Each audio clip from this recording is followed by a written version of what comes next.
that is not the case here.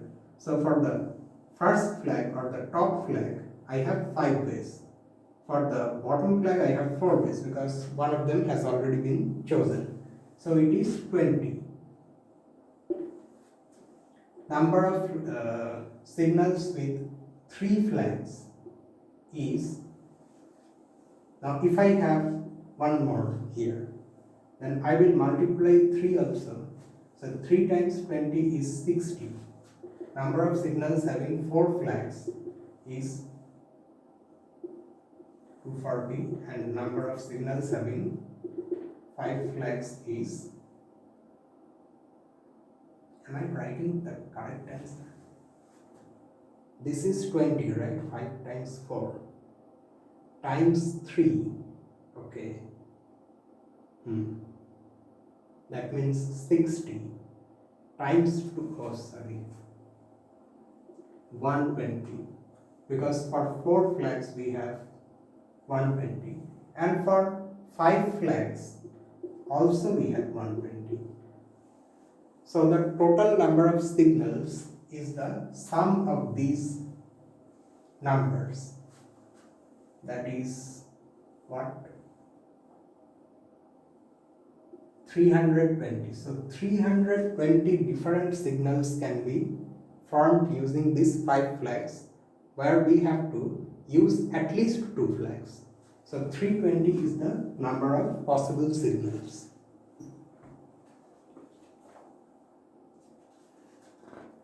Okay, next what do we have? Next, let us solve some more questions of this type. Now that we have understood some things, let us try to apply this knowledge in solving some more problems which will give us practice. And mind it, at this stage, it may seem that these things are rather easy, but easy or not, they will always be helpful, because these are not the only situations where you have to count the number of arrangements. It will keep on appearing again and again in mathematics, and in some places in statistical physics also. So next, let us look at some problems quickly. How many 3-digit numbers, 3-digit numbers can be formed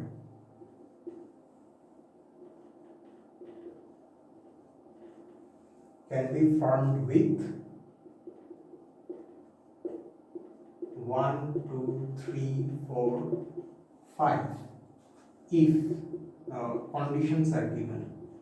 Number 1,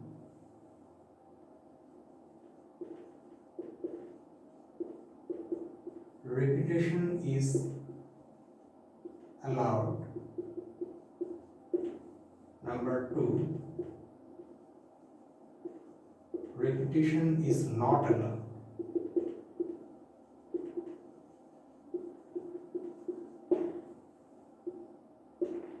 It was a question, right? So we have this. Now let's look at this. 3-digit numbers can be formed with this. If repetition is allowed, repetition is not allowed. So we have 3 places. If repetition is allowed, what are the objects? There are 5 numbers or 5 digits given to me. So if repetition is allowed, this is number 1 solution. Then I can put any 5 of these 5 numbers here. But since repetition is allowed, I can then again, I have 5 choices I can put here. In the second place, the third place also I have 5 choices. So in this case, the number is rather large. 5 times 5 times 5. 125. So 125 different 3-digit numbers can be formed using these digits. If I can have, say, numbers which look like this, or say this, okay, or this. That means repetition is allowed. So this is the answer.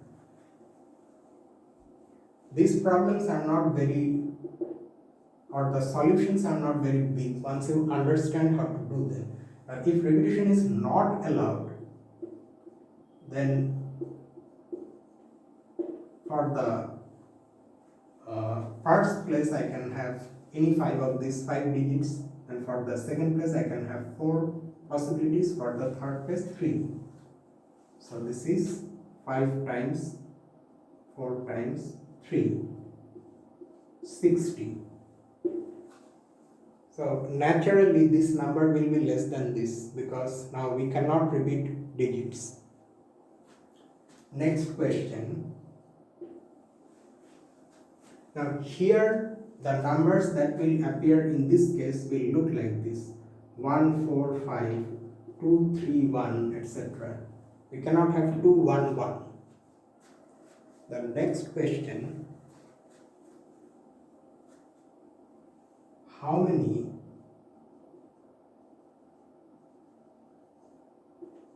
three-digit even numbers can be formed with these digits: 1, 2, 3, 4, 5, 6. If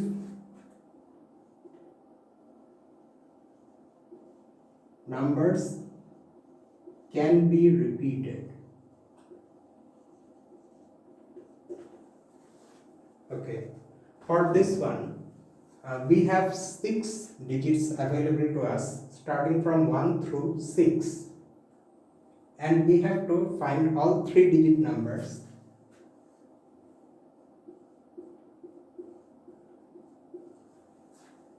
But they have to be even, keep that in mind. So that means the units place, this place, can have either 2 or 4 or 6. So there are 3 possibilities for the units place. But then for the tens place, since numbers can be repeated, I have all the 6 possibilities. And for the hundreds place, I again have 6 possibilities. So in this case, the total number of numbers, even numbers, is 6 times 6 times 3.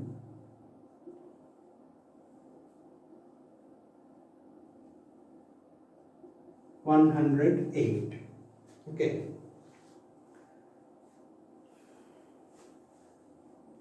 So let us take some more problems.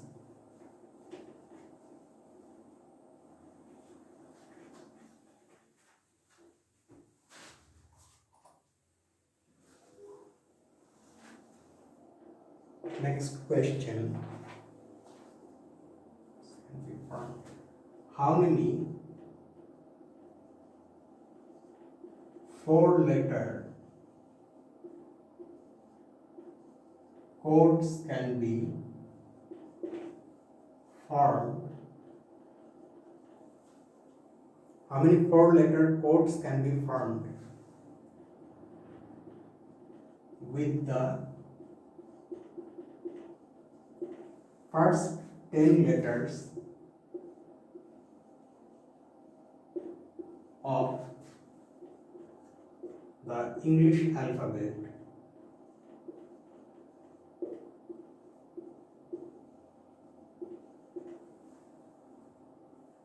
If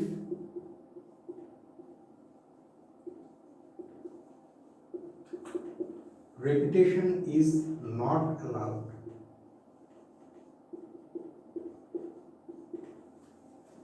code, okay, 4-letter codes, say A, C, D, E, right? They need not have any meaning. I mean, they can have hidden meaning, but they need not be words. So 4-letter codes have to be formed using the first 10 letters. of the English alphabet if repetition is not allowed. So that means we have 4 places and there are 10 distinct, say distinctness of objects is still there. Okay, we will come to the situation where objects themselves need not be distinct, but that is, we have time for that.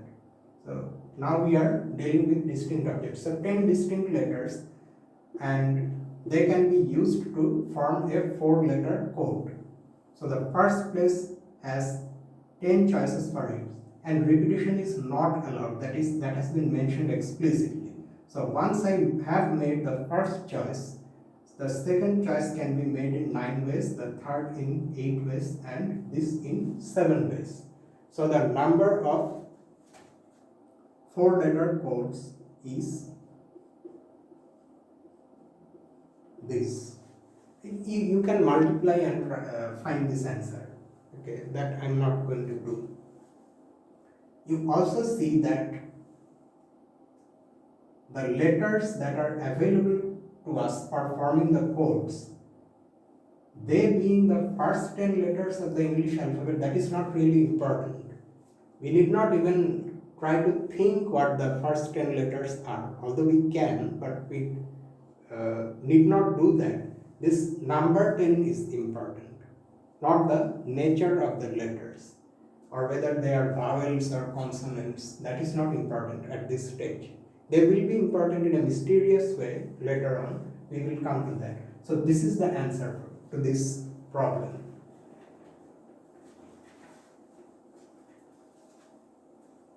These problems actually give you good practice in applying the fundamental counting principle. If repetition of numbers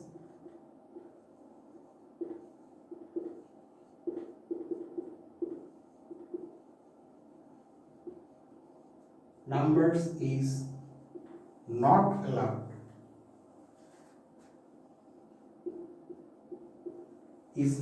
allowed,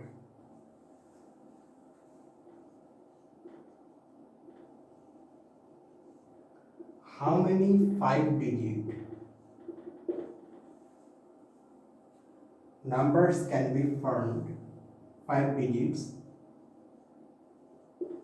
numbers can be formed that all or that start with 67.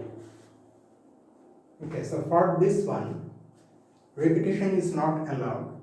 5-digit numbers. So we have 5 places.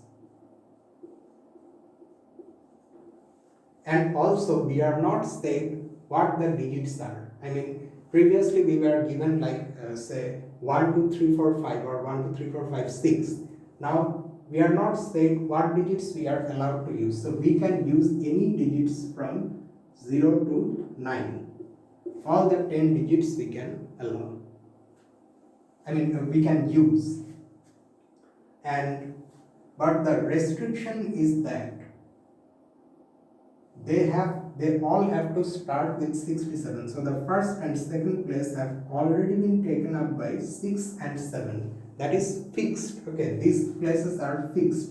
You cannot change this. For the remaining ones, we have to find the number of arrangements. Okay, so this place can be okay, but keep in mind repetition is not allowed. So that means from this list of digits, I can choose, say 0 I can choose 1, but 6 and 7 I cannot choose because they have already been chosen and repetition is not allowed. So out of these 10 possibilities, 2 have already gone. So I am left with 8 possibilities. But then again, since repetition is not allowed, once I have chosen once I have made one such choice, then I am left with 7 more possibilities for this place. And then once such a choice has been made, I am left with 6 possibilities for this place. So in this case, the number of such 5-digit numbers is 8 times 7 times 6. Okay, these products I am not going to waste time in finding them out or simplifying them. You can do that yourself. And finally, let us take one more question.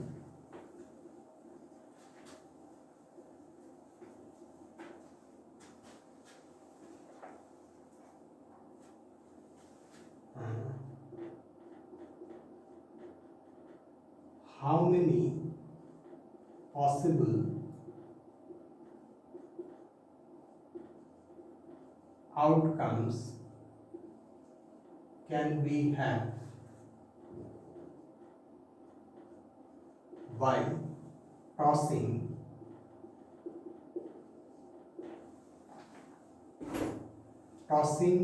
a coin 3 times? Do I have the focus still? Yeah, I have. And this is one of the problems. See, I keep on making videos, and sometimes what happens is that the camera loses focus.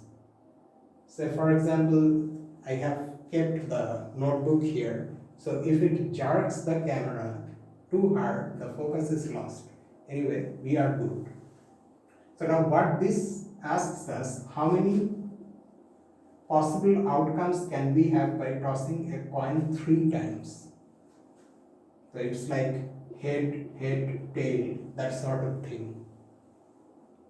So you see that we are not told anything about repetition or not repetition or no repetition, but we know that we have 3 places, 3 coin tosses. For each coin toss we have 2 possible choices, either head or tail. But once I make that once I toss that coin again, I again have head or tail. And then again I have 2 choices, head or tail, head and tail. So in this case we are having repetition, but that is clear from the question itself. Okay, we need not be told that repetition is allowed. It is allowed, it should be allowed, otherwise you cannot, okay, it can be made to, one can one can modify this question by saying that, say, find those possible outcomes where the coins are not, or the single outcomes are not repeated. Okay, then you cannot, for example, have HHT. But is that possible? That is not possible, because once you choose H and T, and then you have to either choose H or T. So anyhow you will have repeated outcomes in the single tosses. So the point here I am trying to make is that sometimes nothing will be mentioned about repetition, but it does not matter. So for the first toss I have 2 possibilities, for the second one also I have 2 possibilities, for the third one also. So the number of possible outcomes is 8 in this case, which you can easily see. You can have HHT, HTH, THH, TTH, and you can, you understand how to find these things. You will see that there are 8 possibilities. So with this we end the elementary problems. Now some notation. Okay.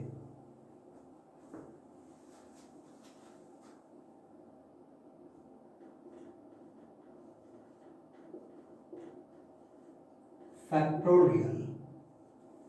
Something called factorial. We will see now. Let n be a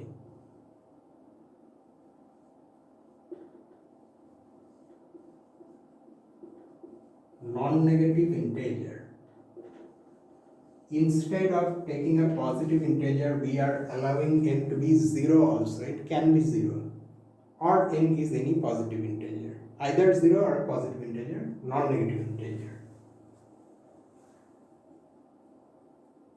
By this symbol,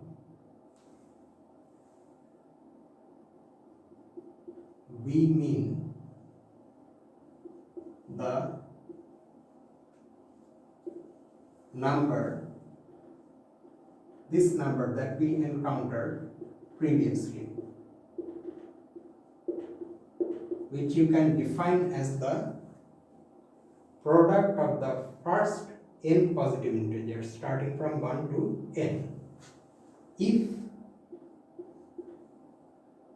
n is greater than or equal to 1 and 1 if n is equal to 0.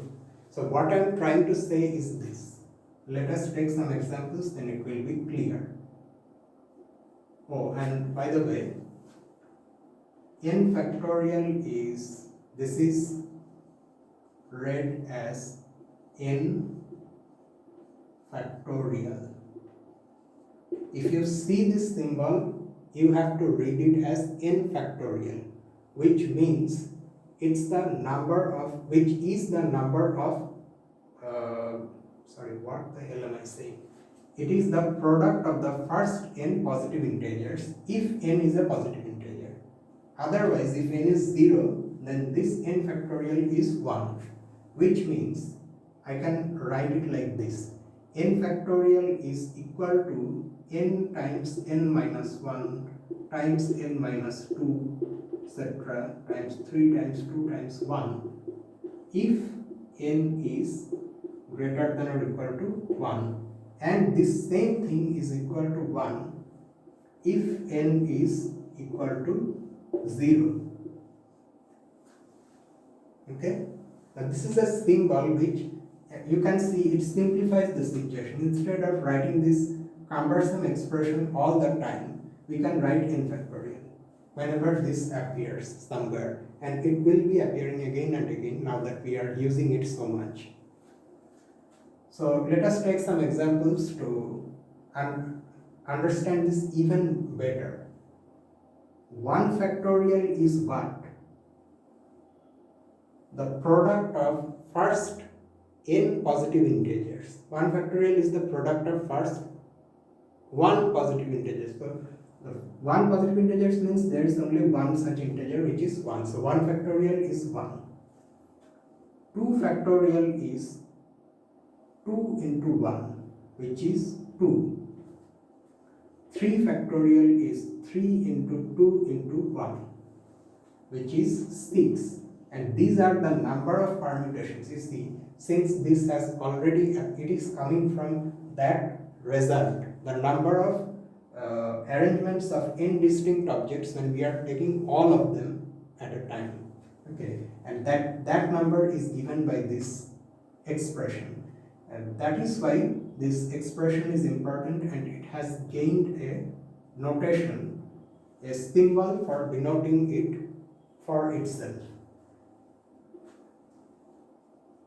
4 factorial is 4 times 3 times 2 times 1, and it is 24, and you can go on like this. 5 factorial, you can see it is 120. And 6 factorial, 6 times this, 720, etc. And the definition also includes 0 factorial, which is a special case. It is 1. And don't try to interpret this as the number of arrangements of 0 objects. Okay, don't try to interpret it like that at this moment. You just keep in mind that 0 factorial just means 1. That's all. Okay. Why do we include 0 here? We will realize that later on. So this is factorial. Factorial of a non-negative integer. Factorials of other numbers can also be defined. We will see those things when we study real analysis. Okay. Now, since we have had factorial, we are going to see the general case also. See, for us, if n is a positive integer, n factorial is this. We know this. We have just now defined this. If n is a positive integer. But this is not the only number that we have got. There is a general formula also where we found the number of arrangements of n distinct objects when we take not just all of them necessarily but r of them, and we have got the number this n minus r plus 1, where r is a positive integer lying between 1 and n. This is the number of arrangements of n distinct objects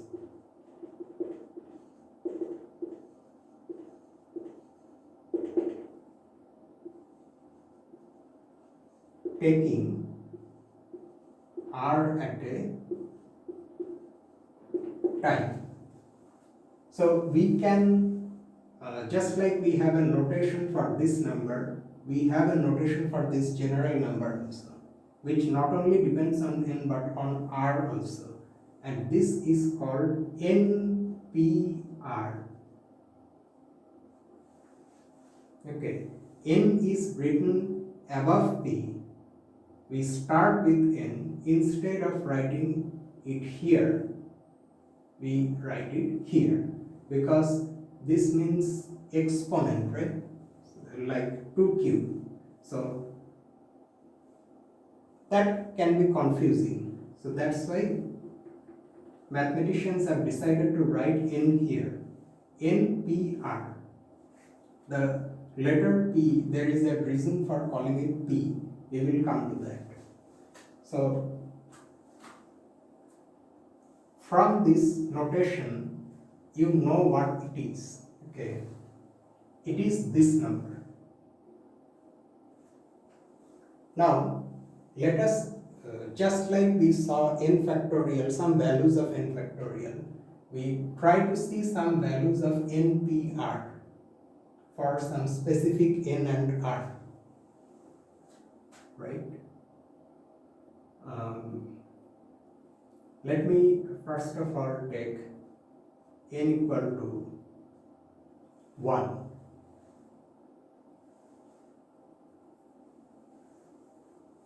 N equal to 1, then if I take n equal to 1, r can only be 1. R cannot be anything else because it has to lie between 1 and n. So r has to be equal to 1. And what is 1p1? 1p1 is, I have 1 here. Oh, by the way, how many factors are there in this product? Can you see that? How many factors were here? N factors, 1, 2, 3 up to n. It's quite easy, but this looks somewhat complicated. Nevertheless, we can figure out. You see,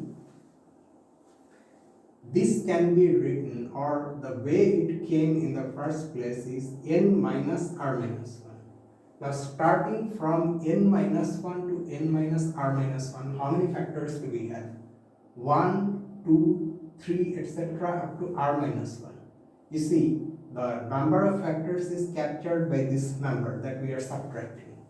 N minus 1 is 1 factor. Then n minus 2, another factor. So 2 factors we have got. So just like that, we have r minus 1 factors plus 1 extra factor, n. So there are r factors. in this case where r is equal to 1, there will be only one factor, which is 1 itself. So 1p1 is 1. Let us try to find a slightly larger one. 5p2 say. We can apply the formula. How many factors will be there? 2 factors. And we have to reduce the number by 1 every time we write a new factor. We start with 5, then we reduce it by 1, 4. We stop here because we are supposed to write 2 factors here. Going by the formula itself, it is this. You see 5 minus 2 minus 1. Do you see this? 5 minus 2 minus 1, which is 5 minus 1, which is 4. Okay? Or you can also write it as 5 times 5 minus 1, which also matches with this one. In this particular case, this factor and this factor are actually the same. Okay, so this is 5p2 and that equals 20. 5 times 4. So these are some notations to help us make our writing more compact. Instead of writing all the big numbers or big products all the time, we have devised symbols for these products. Now, number of permutation, I keep on saying permutation, no, I have to say what a permutation is. When we wrote all the possible arrangements, right, of these letters of the word cat, T, C, A, T, A, C, A, T, C, A, C, T. These arrangements, each one of them is called a permutation. This is a permutation. This is another permutation.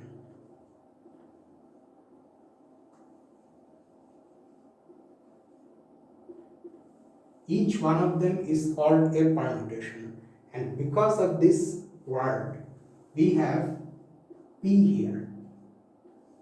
P is this symbol denotes the number of permutations or number of arrangements of n distinct objects when we take r of them at a time. Okay, so say for example in this case, I am doing what am I doing in this case? There are 3 distinct objects and I am taking 3 of them at a time. So this number 6 is 3p3. It should be 3p3. Let us apply the formula in this case and see whether 6 is 3p3. 3p3. How many factors should be there? R factors. That means 3 factors. I should start with 3, then I keep on writing more factors. 3 factors I have to write. Each time I write a factor, I have to subtract 1. 3 times 2 times 1. So this is indeed 6. Okay. If I find 4p4, I will write 4 times 3 times 2 times 1, because there should be 4 factors, and I keep on decreasing the numbers.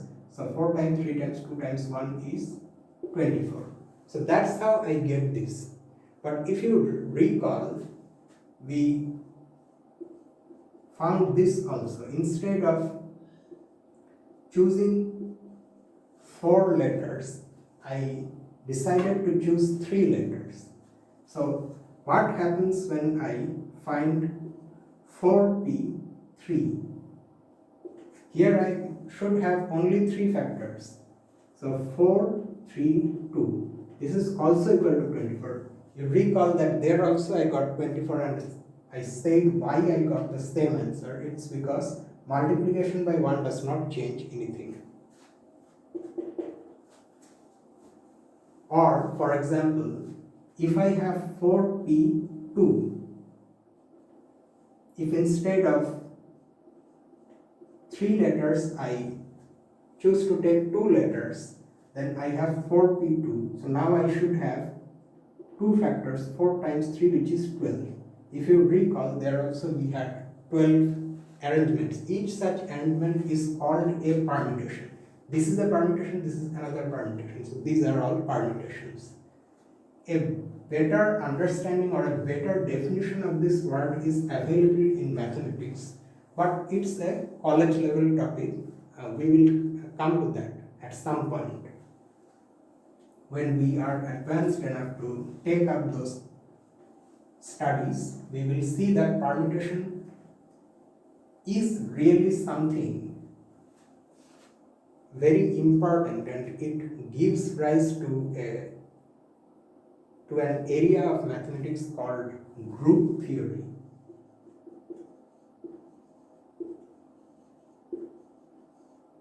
These are the interesting parts. We will come to them in due time. Okay, now NPR, we have a cumbersome formula for NP, or rather we have a number for which we have given it a name. Okay, there is a number of some structure, of some form. We have given it a name. We have decided to call this number NPR. Okay, that makes the job of writing this again and again easy. Now, can I simplify this in some way using factorial? You see, what is this actually?